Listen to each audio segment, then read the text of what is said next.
우리에게 주님의 평화를 빕니다.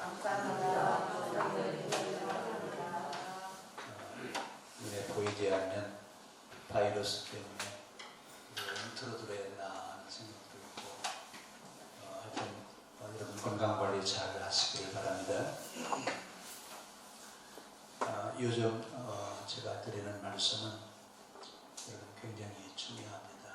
다른 것도 중요하지만 요즘 낮에 드리는 말씀들이 제대로 정리를 해야 성경을 바르게 볼 수 있는 그런 시각을 갖을 수 있습니다.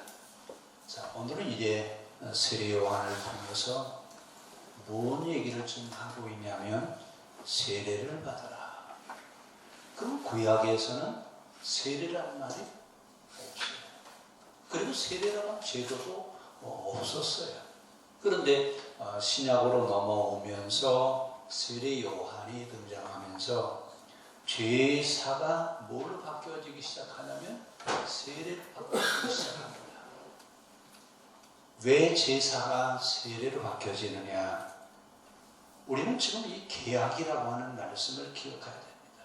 하나님이 우리에게 계약을 하셨어요. 그래서 구약과 신약이라고 하는 두 언약을 가지고 있는데, 첫 번째 주신 그 언약, 구약의 핵심 사상이 제사라고 하는 것 때문에 그 계약이 깨져버렸어요. 이래서 지금 사람들은 제사를 드리면 된다라고 생각하는데, 하나님이 보실 때는 제사로 계약을 대신할 수 없다는 얘기예요. 그러면 지금 계약 파기예요, 계약 실행이에요. 지금 상태가 계약 파기 상태입니다. 그래서 계약이 파기됐다는 얘기는 하나님과 관계가 잘못됐다고 얘기해요. 그러면 그 시대에 신앙생활을 하고 있었던 그 사람들은 계약이라고 하는 것보다는 성전과 제사 중심의 신앙생활을 하고 있습니다. 그래서 성전은 하나님의 집이고 제사를 잘 드려서 하나님을 기쁘게 해야 된다. 근데 그때 그 제사는 동물을 잡아서 드리는 동물 제사의 제사입니다. 그래서 이 동물 제사를 드림으로 인해서 하나님을 섬긴다라고 이렇게 생각했는데, 이 성전 중심과 제사 중심의 신앙생활이 잘못된 신앙의 길로 가게 되는 근본 원인이라 그 말입니다. 그러니까 성전 신학과 제사 신학 때문에 지금 신앙이 잘못됐어요. 그래서 그 잘못된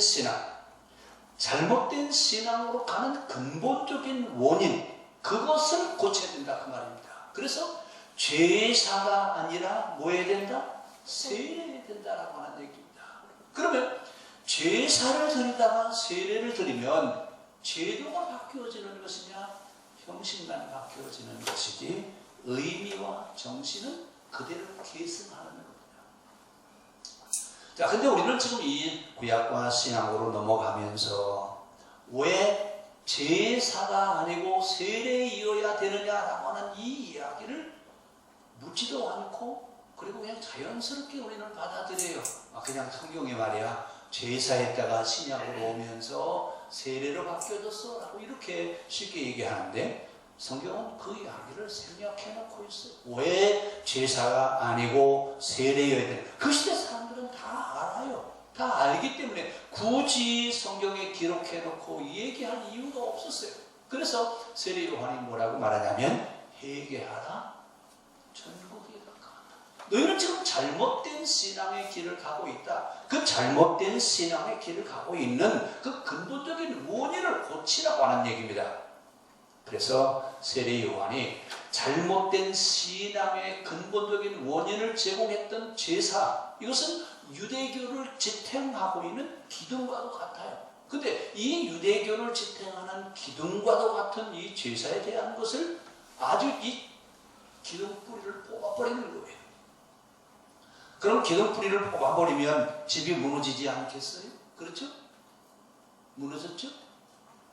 유대교 신앙이 아니라 새로운 신앙이어야 된다라고 하는 얘기입니다. 근데 그럼 요한은 어떻게 이런 새로운 속죄 제도에 대한 이야기를 할 수 있었느냐라고 하는 얘기입니다. 그런 이야기들이 몇 군데 우리에게 힌트를 주는 말씀이 있는데 2절에 보니까 뭐라고 되어 있어요? 안나스와 가야바가 대제사장으로 있을 때에 하나님의 말씀이 빈들에서 사가랴의 아들 요한에게 임한지라. 여기에 힌트가 들어있습니다. 빈들에 있는 요한에게 하나님의 말씀이 임했다. 하나님의 말씀이 임했다라고 하는 이야기. 이 이야기는 무슨 얘기냐라고 하는 얘기예요. 그러면 이 하나님의 말씀이 임하는 사람들은 구약에는 누구였느냐면 대개 다 예언자들이었어요. 예언자들에게 하나님의 말씀이 임함으로 인해서 예언자들이 예언을 하기 시작하는데 역시 세례 요한도 하나님의 말씀이 그에게 임함으로 인해서 이제 말씀을 선포하기 시작하는데 그러면 하나님의 말씀이 임했다라고 하는 얘기는 무슨 얘기냐? 우리가 사도행전은 이 말을 뭐라고 말씀하면 성령이 그들에게 임했다. 성령이 그들에게 임해서 성령 충만하겠다. 그러니까 하나님의 말씀이 임했다라고 하는 말과 성령이 충만했다라는 말은 같은 말이라는 말이에요. 그러면 성령이 임하는 것과 하나님의 말씀이 임하는 것은 뭘 어떤 상태에 있을 때 이런 상태가 되느냐라고 하는 이야기입니다. 자, 그럼 이 세례 요한은 지금 구약의 속죄 제도 제사에 대한 것을 대체를 하고 있습니다. 그래서 이 세례 요한을 우리는 뭐라고 부르냐면 선구자였다. 왜? 새로운 속죄 제도를 선포했기 때문에 그렇습니까? 새로운 속죄 제도를 선포했기 때문에 선구자라고 하는 게 아니라 잘못된 이스라엘의 신앙을 다시 새롭게 세워가는 일을 하는 일을 했기 때문에 이렇게 세례 요한을 중요하게 보는 겁니다. 그러면서 이제 이 누가복음 1장에서는 세례 요한의 수태고지에 대한 이야기를 자세하게 설명했어요. 예수님이 탄생하시기 전에 세례 요한의 어머니에게 성령이 임하시는 그런 이야기, 세례 요한의 아버지 샤가랴에게 성령이 임하는 이야기, 그 샤가랴에게도 여러분 1장 67절 한번 같이 보세요. 그 부친 샤가랴가 성령의 충만함을 받아 예언하여 이르되, 자, 지금 요한도 성령의 충만함을 받았고 그의 아버지 샤가랴도 성령이 충만한 그런 성령이 충만했죠. 그러면 이렇게 성령이 충만하다라고 하는 이야기는 뭘 의미하느냐? 우리는 성령 충만하다 그러면 어떤 그 엑스타시한 그런 영적인 어떤 그 상태에 놓여 있는 것처럼 그렇게 이해를 하는데 그 뒤에 가서 제가 설명을 하겠습니다.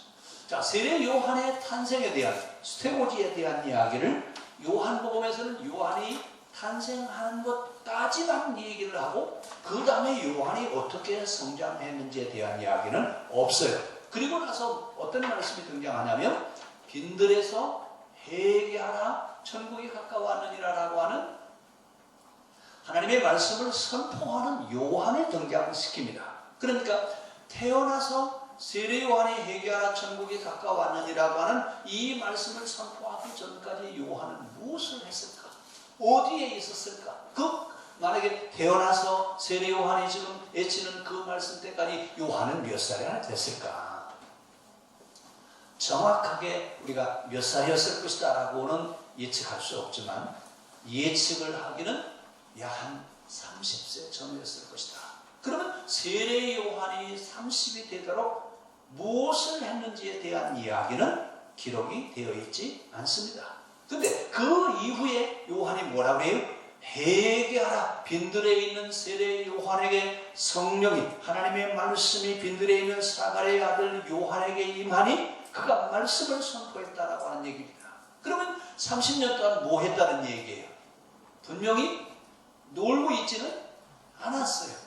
그러면 놀고 있지는 않았지만 그럼 기록이 없기 때문에 그러면 몰라도 되느냐라고 하는 얘기예요. 그 이야기를 우리는 추측해 볼 수 있습니다. 무엇을 하고 있었다고요? 하나님의 말씀이 빈들에 있는 요한에게 임했다라고 하는 이 말씀을 추정을 하는데 그럼 빈들에서 세례 요한이 놀았다는 얘기냐? 그게 아니라 여기 지금 빈들에는 누가 살고 있었냐면 샤가랴와 같은 이런 이스라엘의 신앙이 바로 되어서 하나님을 올바르게 섬겨야 된다고 하는 사상을 가지고 있는 사람들이 모여있는 공동체가 있었는데, 이 공동체는 SNF에서 나오는 쿰난 공동체라고 하는 사람들, 이 사람들이 지금 유대 광야에 광야 생활을 하고 있어요.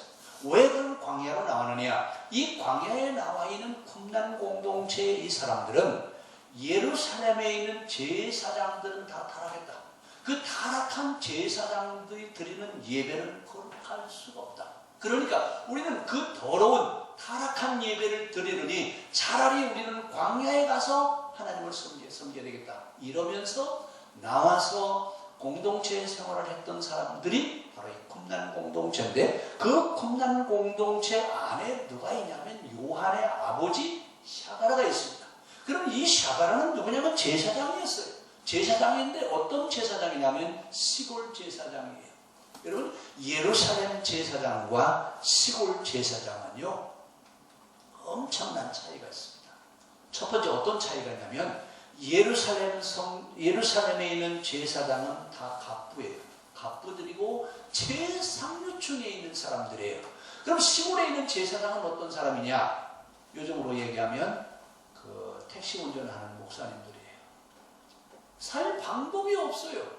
이렇게 살아갔던 사람들이 바로 이 샤가라인데, 이 샤가라는 무엇을 하는 사람이었느냐? 평생에 이스라엘이 하나님께 돌아와서 그들의 신앙이 다시 회복되어서 온전한 하나님 섬김이 이루어지기를 꿈꾸며 살아왔던 사람들을 쿰난 공동체의 사람들이라고 얘기해요. 그러니까 샤가라도 요시 빈들에 있었으니까 무슨 생각을 가지고 있어요? 이스라엘의 신앙이 회복되어서 다시 하나님께 돌아가서 온전히 하나님을 섬기는 그런 시대가 오기를 꿈꾸며 살아왔던 사람 가운데 한 사람이 바로 샤가라입니다. 그 요한의 아버지가 그런 생각을 가지고 있으면 그 아버지가 요한을 어떻게 가르쳤겠어요? 30년 동안 철저하게 성경을 가르친 겁니다. 철저하게 성경을 가르쳤더니, 여기 철저하게 성경을 가르쳤다라고 하는 말은 성경을 완벽하게 꿰뚫을 수 있을 정도로의 성경을 가르쳤다는 얘기입니다. 누가 그렇게 가르쳤겠어요? 아버지가 제사장이니까 성경을 알아요, 몰라요? 성경을 너무나 잘 알죠. 그러니까 그 아들 요한에게 성경을 가르친 겁니다. 이것이 요한의 삶을 이야기할 수 있습니다. 그래서 요한은 지금 유대 광야에 있는 쿰난 공동체에서 아버지 스라에 약 30세까지 자랐을 것이다, 그 얘기예요. 근데 이 광야에 나와 있는 이 공동체에 있는 사람들은 세상의 안락과 출세를 다 버리고 돈과 출세가 아닌 하나님만 제대로 섬겨보려고 광야로 나온 사람들이 쿰난 공동체의 사람들이에요. 그러니까 그 사람들 가운데 요한의 아버지 요한도 그 속에서 자라났다고 말입니다. 자, 근데 그 당시 이스라엘의 영성은 누가 주장을 하고 있었냐면 하시딤이라고 해서 예루살렘 성전 제사장을 중심으로 해서 그들의 영성이 형성되어 가고 있었어요. 그런데 예루살렘에 있는 예루살렘 성전 제사장들은 그 당시 신앙의 주축을 이루고 있었지만 또 하나의 상류층을 만들었어요. 우리가 얘기하는 금수저예요. 또 하나의 상류층인 금수저층을 만드는데, 언젠가 제가 설명드렸죠. 그 사람들을 어떻게 살았느냐? 대제사장 부인에게 하루 쓰는 용돈을 몇 데나리온으로 제약했다고 했죠? 예? 400데나, 하루 쓰는 커피값을 400데나리온으로 쓰는 것을 제한시켜 거기까지만 써라라고 했다는 얘기. 그러면 그들은 어떻게 살았죠? 한 데나리온은 노동자 한 사람이 하루 버는 품삯이 한 데나리온입니다. 그런데 대제사장 부인들은 하루 커피 마시면서 껌 사다 먹는 돈이 400데나리온. 그러니까 가난한 사람들은 400일 동안 죽도록 일해야 한 푼도 안 쓰고 모아야 400데나리온을 모을 수 있는데, 예루살렘 제사장들은 그것을 하루 쓰는 용돈으로 썼다고 말이에요. 얼마나 빈부격차가 있었는지에 대한 이야기고, 그 당시 예루살렘 성전에 있는 대제사장들이 어떻게 살았느냐라고 하는 것을 성경은 이야기하고 있지 않지만 역사가들은 얘기를 하고 있습니다. 그래서 오늘 이 에세네파에 있는 사람들은 그 사람들과 같은 그런 신앙이 아니라 성경에 바로 서 있는 그런 신앙, 그래서 성경 말씀을 열심히 연구한 것을 가르치고 그 말씀대로 실천하면서 살려고 했던 사람들, 이 사람들의 공동체를 굽난 공동체라고 부릅니다. 그래서 이 사람들은 광야에 가서 살았어요. 처음에는 세례 요한이 광야에서 회개하라. 광야에 누가 있다고 세례 요한이 광야에서 큰 소리를 쳤다고 그랬나? 아무도 여러분 그 배경에 대한 얘기를 이해하지 않으면 세례 요한이 어떤 환경에서 얘기했는지에 대한 것을 알 수가 없습니다. 그런데 이미 광야에 누가 있어요? 굽난 공동체 안에서 세례 요한에게 성령이 충만했다는 이야기예요. 자, 그 빈들에 있는, 즉 열심히 성경을 공부하고 가르치고 그 말씀대로 살아가려고 하는 사가랴의 아들 요한에게 지금 하나님의 말씀이 임했다라고 하는 이야기인데, 그럼 이 사람들은 광야에서 어떻게 살았다는 얘기예요? 굽난 공동체가 지금 광야에서 어떻게 살고 있느냐? 그들은 철저하게 성경을 연구하고 기도하면서 살아가는 것을 볼 수 있습니다. 그러니까 굽난 공동체 안에 들어온 사람들은 성경을 연구하고 기도하고 그 말씀대로 살아가려고 하는 사람들입니다.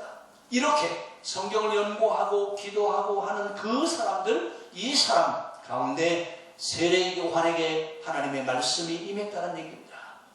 성경에 하나님의 말씀이 임했다라고 하는 사람들이 세례 요한과 구약에는 어떤 사람들이냐면 예언자들에게 하나님의 말씀이 임함으로 시작합니다.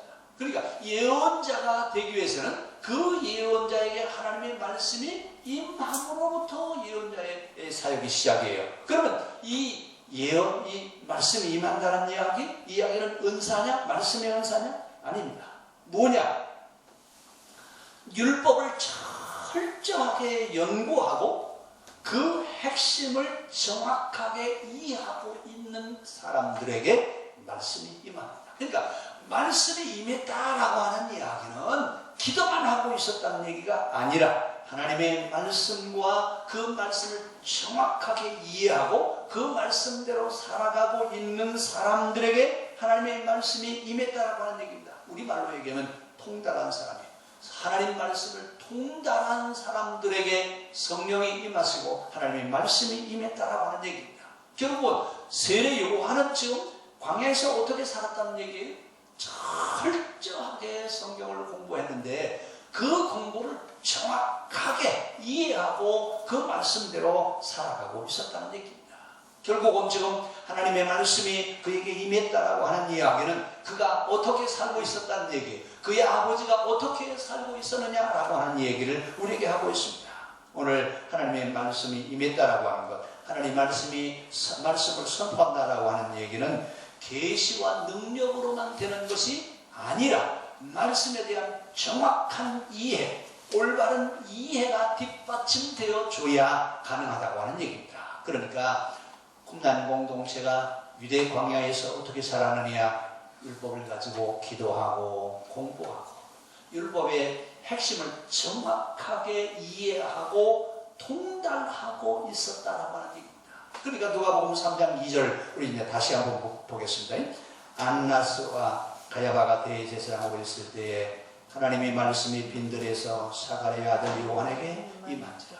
요한에게 임했다라는 말은 이들이 지금 성경을 통달하고 정확한 이해를 하고 있는 그런 상태에 있었다라고 하는 얘기입니다. 이런 상태에 있을 때 뭐라고 얘기한다고요? 하나님의 말씀이 임했다.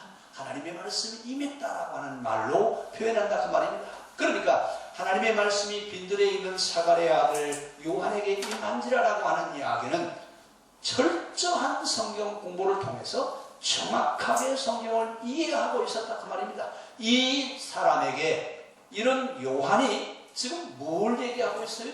구약의 제사가 아니라 뭐 해야 된다? 세례해야 된다.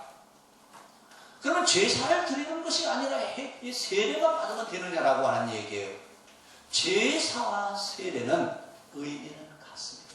제사를 왜 드리느냐? 죄사함을 받기 위해서 드리죠. 세례 왜 받느냐? 죄사함 받기 위해서 세례 받습니다. 그러면 여기 세례라고 하는 건 무엇을 의미하느냐? 율법서에는 독전과 해석이라고 하는 것이 있는데, 오늘 이 가르치는 자들이 읽고 설명하고 해석을 하는데, 요한은 지금 그동안에 다른 학자들이, 다른 예언자들이, 다른 사람들이 해석하는 대로 해석하는 것이 아니라 새로운 해석을 하고 있습니다. 지금 요한이 여기서 세례에 대한 얘기를 하고 있는 것은 제사를 다시 새롭게 해석해내고 있다 그 말입니다. 그러니까 제사라는 것을 없애버리는 것이 아니라 제사라고 하는 것을 의미를 다시 살려내는 일을 지금 하고 있다 그 말입니다. 결국 요한이 여기서 새로운 해석을 하고 있는데, 구약의 율법의 죄 용서함을 받는 속죄제도, 즉 제사 제도에 대한 것을 다시 해석합니다.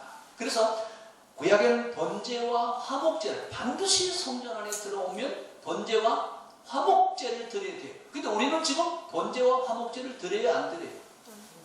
왜 안 드려요? 구약에는 분명히 드렸어요, 안 드렸어요? 구약에는 분명히 성전에 들어가면 번제와 화목제는 기본으로 드려야 예배를 드렸다라고 하는데, 우리는 지금 이 번제와 화목제에 대한 제사 제도를 활용하고 있지 않습니다. 왜 그러냐? 세례 요한이 뭘 받고 났어요? 동물 제사에서 산 제물로 나를 하나님 앞에 드려야 온전한 제사가 되는 것이지, 동물만 잡아 죽인다고 예배가 되느냐라고 하는 얘기예요. 오늘 오늘 오신 분들에게 감사를 드리는데, 많은 분들이 그래요. 예배를 화상으로 드리면 되지 않느냐? 얼마든지 예배가 되죠.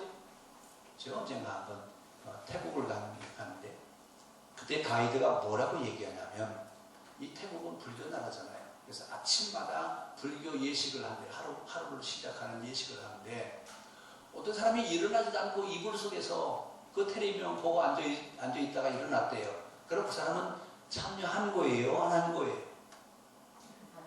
예? 그걸 목사님들이라니까 물어보더라고요. 그 사람이 예식에 참여했어요? 안 했어요? 예? 했어요? 안 했어요? 왜요? 왜 안 했어요? 여러분, 개신교 예배의 특성을 모르는 사람들은 죄란 예배 샤로 쉰다고 거기에 안 되는 게 뭐가 있겠느냐, 여러분 그렇게 얘기하는데, 속죄 제도에 대한 제사 제도를 이해하지 못하기 때문에 그래요. 기독교의 예배는 내가 산 제물로 드려짐으로 인해서 예배가 형성되어지는 것이지, 예배 그 자체를 통해서 제사함이 이루어지는 것이 아니라고 하는 겁니다. 그러니까 우리는 예배에 참여해야 속죄가 이루어지는 것이지, 예배에 참여하지 않고서는 속죄가 돼야 안 돼요. 속죄가 이루어지지 않는 거예요.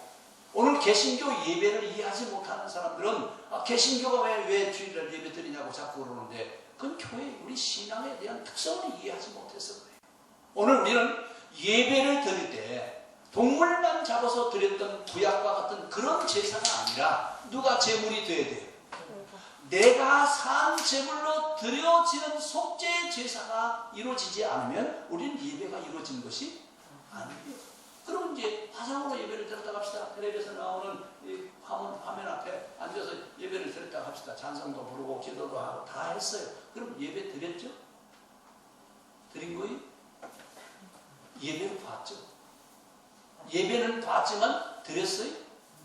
드림이 이루어지지 않은 겁니다. 이래서 개신교 예배는 화상 예배로 예배를 드릴 수 없어요. 다른 종교들은 그렇게 할 수 있을지 모르지만, 우리 개신교는 화상 예배로 예배를 대신할 수 없습니다. 왜 그렇다고요? 우리의 예배의 특성은 산 제물이 돼야 돼. 누가요? 내가 산 제물로 하나님 앞에 드려지는 그것이 예배가 형성되어지는 것이지, 내가 제물이 되어지지 않고 예배가 이루어지느냐? 그건 예배가 아니에요. 종교의식을 행하는 겁니다. 오늘 세례 요한은 지금 이 속죄제도, 번제와 화목제에 대한 것을 다시 해석합니다. 이제는 동물제사가 아니라 그 얘기예요. 속죄제도는 동물을 들여서 속죄를 하는 것이 아니라 그것을 다시 재해석하자 그 말이에요. 그럼 세례 요한은 그것을 어떻게 알았느냐? 하나님의 성령이 그들에게 임하니, 하나님의 성령이 그에게 임하니 하나님의 말씀을 선포하게 되는데, 하나님의 말씀을 선포했다라고 하는 말, 하나님의 말씀이 그에게 임했다라고 하는 것, 성령이 바로 임했다라고 하는 말은 바로 말씀을 정확하게 이해하고 그것을 재해석했다 그 말입니다. 결국은 율법에 대한 제사 제도에 대한 것을 다시 재해석하는 일을 하는 거예요. 세례 요한은 결국은 30년 동안 광야에서 성경을 공부하고 나서 그들의 신앙의 형태를 바라보니까, 우리가 드리는 지금 이 예배가 이런 형태가 아니라 동물을 죽여서 드리는 제사를 드림으로 인해서 예배가 되는 것이 아니라 우리들 자신이 속죄의 제물로 드려짐으로 인해서 예배가 형성되어져야 된다고 하는 것을 여기서 설명하고 있습니다. 그래서 개신교 예배는, 우리가 지금 드리는 신약시대의 예배는 동물 제사를 드리지 않고 예배를 드리는 겁니다. 왜 예배를 드리느냐? 내가 뭐가 되어서요? 산 제물이 되어져서 하나님 앞에 드림으로 인해서 속죄의 은총이 우리에게 임한다 그 말이에요. 그러면 예배를 드린다라고 하는 말은 결국은 무슨 얘기예요? 내가 뭐가 되는 거예요? 제물로, 동물 제사를 드릴 때 제단에 동물을 올려놓고 불로 태워서 드리는 것처럼 나 자신이 그렇게 제물 되어진다라고 하는 얘기입니다. 오늘 이것을 누구에게 알려주셨어요? 사가랴의 아들 요한이 하나님 말씀을 연구하다가 성경을 정확하게 꿰뚫고 나서 그가 해석했는 거예요. 이제는 제사를 드릴 것이 아니라 이제는 세례를 받아야 되겠다라고 하는 얘기입니다.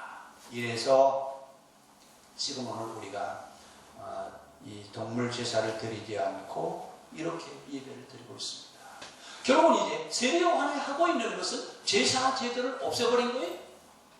제사를 없앤 게 아니라 제사가 가지고 있는 그 의미, 제사가 가지고 있는 특성이 뭐냐? 죄사함을 받게 하는 거예요. 이 죄사함을 받게 하는 것을 바꿔내는 겁니다. 그 시대에 맞도록 다시 재해석하는 일을 한다 그 말입니다.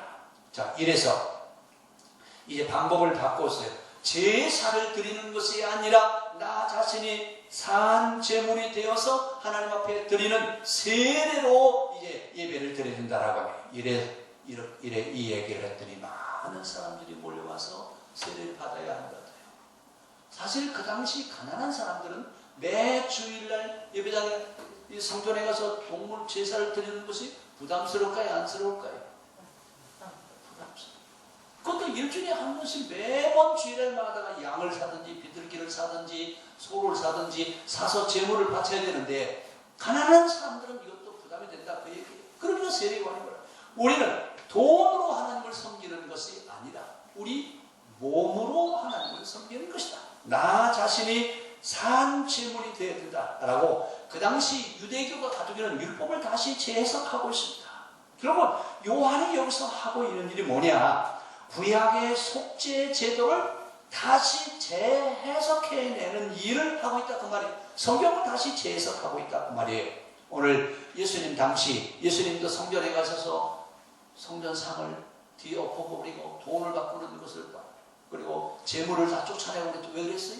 제사는 이렇게 드리는 것이 아니다. 신령과 진정으로 하나님 앞에 드리는 것이다. 신령과 진정으로 드린다라고 하는 말은 내가 나 자신이 예배를 드리는 예배자가 산 제물이 되어서 하나님 앞에 드려질 때 진정한 예배가 이루어지는 것이지, 동물을 태워서 불에다 태워드린다고 동물이 제사가 되는 것은 하나님을 모독하는 것이다. 그래서 호세아 같은 경우는 뭐래요? 하나님은 제사를 원하시는 것이 아니라 인애를 원하신다. 그 이야기는 바로 이런 이야기예요. 자, 결국은 이제 제사 제도를 폐하고 이제는 새로운 제도의 세례를 받아야 된다는 얘기입니다. 그러면 구약에 대한 이스라엘 사람들이 하고 있는 신앙에 대한 전면적인 재해석을 하고 있어요. 그러니까 구약 옛 계약대로 신앙생활 해오던 그 방법을 이제 우리는 다시 재해석해야 된다.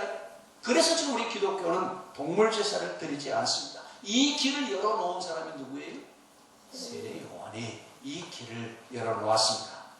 누가 이 일을 하도록 공부를 했느냐? 빈들에 있었던 세례 요한이 기도와 또 성경 연구를 통해서 이런 일을 하게 됐다 그 말입니다.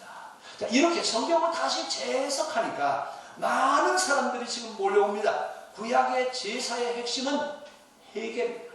우리가 제사를 드리는 이유는 죄 속에 있는 내가 하나님 앞에 내 죄를 용서받기 위해서 드리는 것이 제사의 핵심이지, 동물을 드리는 것 그 자체가 예배의 핵심이 아니라 그 말이에요. 그러니까 동물을 드리지 않고 내가 참으로 회개하는 그런 제사를 하나님 앞에 드려야 되지 않겠냐 그 말이에요. 그러니까 이제는 의식으로서의 제사가 아니라 내 전체, 내 삶을 전부 하나님 앞에 드려지는 그런 예배가 이루어진다. 그래서 동물 제사가 아니라 나 자신이 거룩한 산 제사로, 거룩한 산 제물로 하나님 앞에 드리는, 나를 드리는 진정한 회개가 이루어져야 온전한 예배가 형성이 된다 그 말입니다.